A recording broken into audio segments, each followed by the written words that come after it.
13 April.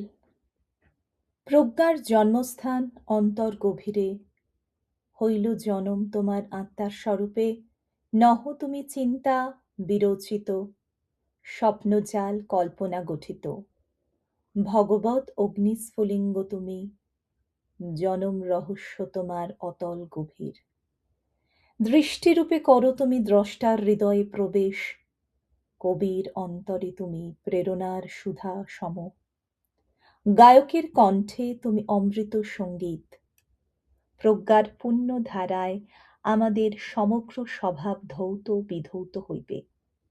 কিন্তু সেই ধীশক্তি প্রকৃত সত্য হওয়া চাই, কেবল মত বা সাধারণ বুদ্ধি হইলে চলিবে না। এই প্রজ্ঞা আত্মজ্ঞানের ফল, ইহা যখন জাগে আমরা ইহা অনুভব করি, আমাদের সমস্ত জীবন ইহাতেই ভরপুর হয়। তখন আর কোনো প্রশ্ন বা সংশয় প্রাণে জাগে না।